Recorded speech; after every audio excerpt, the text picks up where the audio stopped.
Hello learners, कैसे हैं आप लोग। I hope you all are doing great.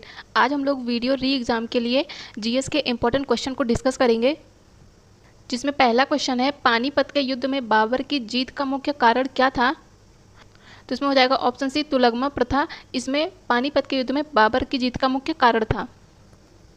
Panipat का युद्ध हुआ कब था। प्रथम युद्ध तो ये 12 अप्रैल को हुआ था। 12 अप्रैल 1526 को हुआ था। पानीपत का प्रथम युद्ध किसके किसके बीच में हुआ था, तो ये इब्राहिम लोदी वर्सेस बाबर के बीच में हुआ था। तो याद रखिएगा, इब्राहिम लोदी वर्सेस बाबर के बीच में हुआ था, जिसमें बाबर की जीत हुई थी और इब्राहिम की हार हुई थी। अगला क्वेश्चन है किस सुल्तान के काल में खालसा भूमि अधिक पैमाने पर विकसित हुई थी। तो इसमें हो जाएगा ऑप्शन बी अलाउद्दीन खिलजी के टाइम पर खालसा भूमि अधिक पैमाने पर विकसित हुई थी। अलाउद्दीन खिलजी ने सबसे पहले ही राजस्व सुधारों के अंतर्गत मिल्क इनाम एवं वक्फ, क्या है, मिल्क इनाम एवं वक्फ, इनाम एवं वक्फ, इनके अंतर्गत भूमि को वापस ले लिया और उसे खालसा भूमि में बदल दिया। तो याद रखिएगा क्वेश्चन है, अगर खालसा भूमि अधिक पैमाने पर विकसित हुई, डेवलप हुई किसके टाइम पर, ये अलाउद्दीन खिलजी के टाइम पर ही। अलाउद्दीन खिलजी के बारे में याद रखिएगा कि इसने मसाहत, मसाहत मतलब क्या होता है, तो मसाहत मतलब भूमि की पैमाइश, भूमि की पैमाइश कराकर इसने भूमि की वास्तविक आय पर लगान लेना निश्चित किया था। साथ ही अलाउद्दीन खिलजी ने 2 कर भी शुरू किए थे। कौन कौन सा था, एक था चराई कर, एक था चराई कर, दूसरा था घरी कर। चराई कर किस पे लगाया जाता था, तो जो दुधारू पशु थे उन पर चराई कर लगाया जाता था, तथा घरी कर ये घरों पर लगाया जाता था, ये भी याद रखिएगा। अगला क्वेश्चन है निम्नलिखित में से किसका योगदान होम रूल लीग की स्थापना में नहीं था। तो इसमें हो जाएगा ऑप्शन डी टी ए एलकाट। टी ए एलकाट जी का योगदान होम रूल लीग की स्थापना में नहीं था।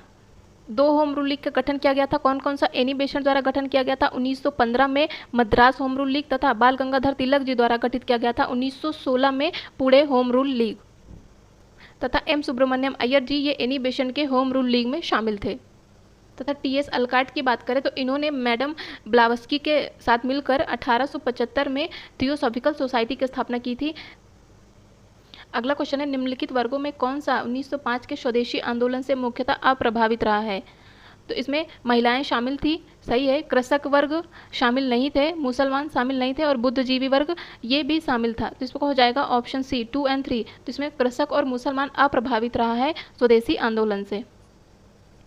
तो 1905 का स्वदेशी आंदोलन क्यों शुरू किया गया था, तो 1905 में जो बंगाल विभाजन हुआ था इसी के बहिष्कार में शुरू किया गया था 1905 में स्वदेशी या बहिष्कार आंदोलन। और इसमें महिलाएं और बुद्धिजीवी वर्ग ने सक्रियता दिखाई थी, लेकिन इससे कृषक और मुसलमान वर्ग अप्रभावित रहा। अगला क्वेश्चन है भारतीय राष्ट्रीय कांग्रेस की प्रथम महिला अध्यक्ष कौन थी। तो इसमें हो जाएगा एनी बेसेंट। एनी बेसेंट जी प्रथम महिला अध्यक्ष थी, 1917 में थी, ये भी याद रखिएगा। यदि क्वेश्चन है कि प्रथम भारतीय महिला अध्यक्ष कौन थी, तो ये थी सरोजनी नायडू जी 1925 में। साथ ही 1924 में अध्यक्षता की थी गांधी जी ने, साथ ही याद रखिए गांधी जी ने अध्यक्षता की थी 1924 में। फिरोज शाह तुगलक द्वारा स्थापित दार उल सफ़ा क्या था, तो यह एक खैराती अस्पताल था। किसके द्वारा स्थापित किया गया था, फिरोज तुगलक के द्वारा। अगला क्वेश्चन है भारतीय संविधान के किस अनुच्छेद के अंतर्गत भारत एवं सरकार का दायित्व है कि वह बाह्य आक्रमण एवं आंतरिक अशांति से राज्यों की रक्षा करे। तो ये हो जाएगा ऑप्शन ए 355। 360 में क्या है, तो 360 में है फाइनेंशियल इमरजेंसी, ये भी याद रखिए। और 356 में क्या है, तो इसमें राज्यों में संवैधानिक तंत्र के विफल हो जाने पर इमरजेंसी है। साथ ही 352 की बात करें तो इसमें आपात की उद्घोषणा की बात की गई है 352 में। राष्ट्रपति के निर्वाचन संबंधी विवाद का मामला कहाँ भेजा जाता है, तो इसमें हो जाएगा ऑप्शन ए सर्वोच्च न्यायालय को भेजा जाता है राष्ट्रपति के निर्वाचन संबंधी विवाद का मामला। तो आर्टिकल 71 क्लॉज 1 के तहत सर्वोच्च न्यायालय राष्ट्रपति के निर्वाचन संबंधी विवाद को देखता है, ये भी याद रखिएगा आर्टिकल 71 1 के तहत। किस वर्ष हिंदुस्तान रिपब्लिक एसोसिएशन की स्थापना की गई थी, तो इसमें हो जाएगा 1924 में हिंदुस्तान रिपब्लिक एसोसिएशन की स्थापना की गई थी। याद रखिएगा अभी हम लोगों ने पढ़ा कि 1924 में गांधी जी ने अध्यक्षता की थी कांग्रेस के अधिवेशन की, तो इससे हम लोग रिलेट करके याद कर सकते हैं कि 1924 में हिंदुस्तान रिपब्लिक एसोसिएशन की स्थापना की गई थी। तो कौन कौन शामिल थे हिंदुस्तान रिपब्लिक एसोसिएशन में, तो इसमें शामिल थे राम प्रसाद बिस्मिल जी, राम प्रसाद बिस्मिल, योगेश चटर्जी तथा सचिंद्र नाथ सान्याल, ये सभी शामिल थे हिंदुस्तान रिपब्लिक एसोसिएशन में। अगला क्वेश्चन है भारत में अधिकांशतः बेरोजगारी है, कौन सी बेरोजगारी है। ऑप्शन डी संरचनात्मक मतलब कि स्ट्रक्चरल बेरोजगारी देखने को मिलती है भारत में। बेरोजगारी की बात करें तो बेरोजगारी का मतलब क्या है, तो बेरोजगारी का मतलब ये है कि उत्पादन कार्य में लगा ना होना, यही बेरोजगारी सामान्यतः कहलाती है। बेरोजगारी कितने प्रकार की होती है, दो, एक ऐच्छिक बेरोजगारी होती है, दूसरा अनैच्छिक। एक होती है ऐच्छिक, दूसरा होती है अनैच्छिक। तो संरचनात्मक बेरोजगारी ये अनैच्छिक बेरोजगारी के अंतर्गत ही आती है, ये भी याद रखिएगा। हरित क्रांति में प्रयुक्त मुख्य पादप यानी कि फसल कौन सा था, हो जाएगा ऑप्शन डी मैक्सिकन गेहूं। ये हरित क्रांति में प्रयुक्त प्रमुख फसल थी। तो हरित क्रांति आई कब थी, तो ये 1960 के दशक में आई थी हरित क्रांति भारत में। निम्नलिखित में से कौन सा तत्व परमाणु ईंधन की श्रेणी में नहीं आता है, तो इसमें हो जाएगा कैडमियम परमाणु ईंधन की श्रेणी में नहीं आता है। थोरियम, प्लूटोनियम, यूरेनियम ये सभी परमाणु ईंधन की श्रेणी में आते हैं। कैडमियम जो है ये शीतलक के रूप में प्रयोग किया जाता है, ये भी याद रखिएगा। अगला क्वेश्चन है पत्तियां हरे क्यों दिखते हैं, तो इसमें हो जाएगा हरे वर्ण का प्रतिबिंब एवं जो बचे वर्ण है उनके अवशोषण के कारण पत्तियों का रंग हरा दिखाई देता है हमें। रमन इफेक्ट के प्रयोग से यह विकसित किया गया है, क्या विकसित किया गया है, तो इसमें हो जाएगा ऑप्शन है धूप के चश्मे। धूप के चश्मे, इन्हें सूर्य की किरणों का अवशोषण करके आंखों को तेज प्रकाश से बचाया जा सकता है धूप के चश्मे से। खाने का नमक मतलब कि NaCl मतलब सोडियम क्लोराइड किससे बनता है, तो ये बनता है मजबूत एसिड और मजबूत क्षार से। जल की स्थायी कठोरता का कारण क्या है, तो इसमें हो जाएगा ऑप्शन बी कैल्शियम तथा मैग्नीशियम के क्लोराइड और सल्फेट, इन ये सभी कारण है जल के स्थायी कठोरता के। अगला क्वेश्चन है प्रकाश संश्लेषण में सूर्य के प्रकाश की कौन सी रश्मियों का पर्णहरित मतलब कि क्लोरोफिल द्वारा सर्वाधिक उपयोग किया जाता है, तो इसमें हो जाएगा लाल। जो प्रकाश संश्लेषण की क्रिया होती है उसमें बैंगनी रंग का सबसे कम तथा लाल रंग का सबसे ज़्यादा उपयोग किया जाता है। अगला क्वेश्चन है बैसिलस थुरिनजिएंसिस का उपयोग किसमें किया जाता है, तो इसका उपयोग किया जाता है जैविक कीटनाशक के रूप में। बेरोजगारी समस्या से गरीबी बढ़ती जाती है, क्यों, क्योंकि गरीबी रेखा के नीचे रहने वाले लोगों की संख्या बढ़ती है। अगला क्वेश्चन है गर्म रुधिर वाले जंतु वे होते हैं जो अपने शरीर के तापक्रम को क्या रखते हैं, तो ये हमेशा एक सा बनाए रखते हैं। इसका option C is the right option. Central arid zone research institute कहाँ पे है, तो ये है जोधपुर में, जोधपुर राजस्थान में है। अगला क्वेश्चन है निम्नलिखित में से कौन सा एक चाय में नहीं पाया जाता है, तो इसमें हो जाएगा ऑप्शन डी मार्फिन चाय में नहीं पाया जाता है। थीन, कैफीन और टैनिन ये सभी चाय में पाए जाते हैं।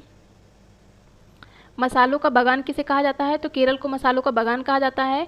लिंग सहलग्नता की खोज पहली बार किसने की थी, तो इसमें हो जाएगा ऑप्शन डी मोर्गन ने कब 1910 में लिंग सहलग्नता की खोज की थी। अगला क्वेश्चन है मिर्ची का लाल रंग किस कारण होता है, तो ये हो जाएगा कैप्सेंथिन के कारण मिर्ची का रंग लाल होता है। पपीते में प्रचुरता में कौन सा विटामिन पाया जाता है, तो इसमें हो जाएगा विटामिन ए पाया जाता है पपीते में। नदी में जल प्रदूषण के निर्धारण के लिए जो घुली हुई मात्रा मापी जाती है किसकी, तो इसमें ऑक्सीजन की मात्रा मापी जाती है।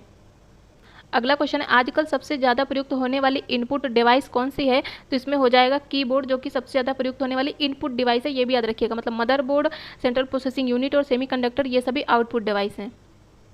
अगला क्वेश्चन है भारत की जनगणना 2011 के आंकड़ों के अनुसार निम्नलिखित में से किस राज्य में शिशु लिंगानुपात सबसे ज़्यादा है। 2011 की जनगणना की बात करें तो लिंगानुपात, शिशु लिंगानुपात ये अरुणाचल प्रदेश में सबसे ज़्यादा है, लेकिन जो कि अरुणाचल प्रदेश ऑप्शन में नहीं है, तो सेकंड नंबर पे है छत्तीसगढ़, तो इसका ऑप्शन ए करेक्ट हो जाएगा। चिपको आंदोलन किससे संबंधित है, तो इसका हो जाएगा ये पादप संरक्षण से संबंधित था। चिपको आंदोलन कब हुआ था, तो ये 1973 के टाइम पर हुआ था चिपको आंदोलन।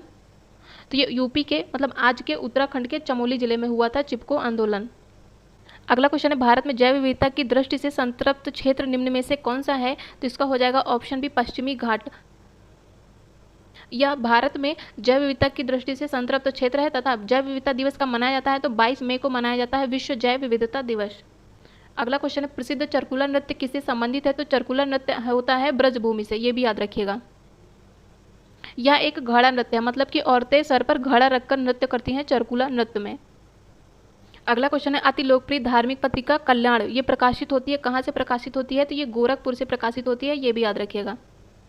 अगला क्वेश्चन है निम्नलिखित में से किस फसल में यूपी भारत में सबसे बड़ा उत्पादन नहीं है, नहीं पूछा है, तो इसमें हो जाएगा चावल। चावल में नहीं है, मतलब आलू, गन्ने और गेहूं में यूपी का सबसे बड़ा उत्पादन है, लेकिन चावल में नहीं है। चावल में पहला कौन है, तो चावल में है वेस्ट बंगाल पहले स्थान पर है तथा सेकंड पर कौन है, सेकंड पर है आंध्र प्रदेश।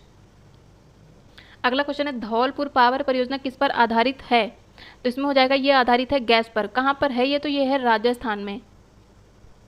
भारत में लोकपाल एवं लोकायुक्त की स्थापना का सुझाव किसके द्वारा दिया गया था, तो ये दिया गया था प्रशासनिक सुधार आयोग के द्वारा। कब, 1967 में दिया था लोकपाल एवं लोकायुक्त की स्थापना का सुझाव।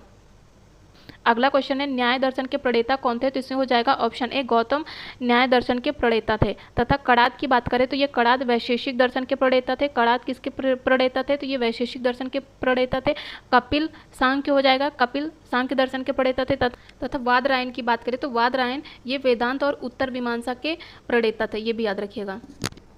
अगला क्वेश्चन है निम्नलिखित में से कौन सी नदी मध्य प्रदेश से निकलती है और खंभात की खाड़ी में गिरती है? तो इसका हो जाएगा ऑप्शन सी, ये माही नदी एमपी से निकलती है तथा खंभात की खाड़ी में जाकर गिरती है। अगला क्वेश्चन है यूरोपीय आर्थिक समुदाय का मुख्यालय कहाँ पे है? तो इसका हो जाएगा ऑप्शन ए ब्रुसेल्स में इसका हेडक्वार्टर है। इसकी स्थापना कब हुई थी? तो 1957 में इसकी स्थापना की गई थी। अगला क्वेश्चन है जयप्रकाश नारायण को राष्ट्रीय स्तर के नेता की पहचान किस संदर्भ में मिली थी? तो इन्हें मिली थी भारत छोड़ो आंदोलन के संदर्भ में, जिसकी शुरुआत हुई थी 1942 में। अगला क्वेश्चन है समुद्र तल पर पृथ्वी के केंद्र के सबसे निकट कौन सा स्थान है? तो ये हो जाएगा उत्तरी ध्रुव, मतलब कि नॉर्थ पोल। ये आर्कटिक महासागर के एकदम पास स्थित है, जो कि पृथ्वी के केंद्र का सबसे निकटतम स्थान है। अगला क्वेश्चन है कुनैन जो मलेरिया के लिए एक प्रमुख औषधि है वो प्राप्त होती है? तो कुनैन प्राप्त होती है सिनकोना के छाल से प्राप्त होती है, याद रखिएगा। अगला क्वेश्चन है निम्नलिखित में से किसने 1872 में नेटिव मैरिज एक्ट को पारित कराने में महत्वपूर्ण भूमिका निभाई थी? तो इसमें हो जाएगा केशव चंद्र सेन जी ने। नेटिव मैरिज एक्ट था क्या? तो इसमें 14 वर्ष से कम लड़कियों तथा 18 वर्ष से कम लड़कों की आयु का विवाह वर्जित था। अगला क्वेश्चन है विजयनगर के उस पहले शासक की पहचान कीजिए जिसने बहमनियों से गोवा को छीन लिया था। तो विजयनगर का पहले शासक कौन था जिन्होंने बहमनी से गोवा को छीना था? तो इसमें हो जाएगा ऑप्शन बी हरिहर द्वितीय ने छीना था बहमनी से गोवा को। तो विजयनगर साम्राज्य की अगर हम बात करें तो विजयनगर साम्राज्य की स्थापना की गई थी 1336 में। किसने की थी? तो ये हरिहर एवं बुक्का ने की थी विजयनगर साम्राज्य की स्थापना। अगला क्वेश्चन है भारत के सुप्रीम कोर्ट में न्यायाधीशों की संख्या में वृद्धि करने की शक्ति किसमें निहित है? तो ये निहित है संसद में। कौन से आर्टिकल के तहत? तो ये है आर्टिकल 124 क्लॉज 1 के तहत। अगला क्वेश्चन है प्रत्येक पंचायत का कार्यकाल 5 वर्ष का होगा, कब होगा? तो ये अपनी पहली बैठक की तिथि से होगा। साथ ही याद रखेंगे कि 73rd अमेंडमेंट 1992 के द्वारा पंचायतों को संवैधानिक दर्जा दिया गया था तथा 74th अमेंडमेंट के द्वारा नगर पालिका को संवैधानिक दर्जा दिया गया था। निम्नलिखित में से किस देश ने अंतरिक्ष मलबे शमन प्रौद्योगिकियों के परीक्षण और सत्यापन के लिए शिजियान 21 उपग्रह का सफलतापूर्वक प्रक्षेपण किया है? तो ये नाम से ही समझ रहे हैं, तो ये किया है चाइना ने।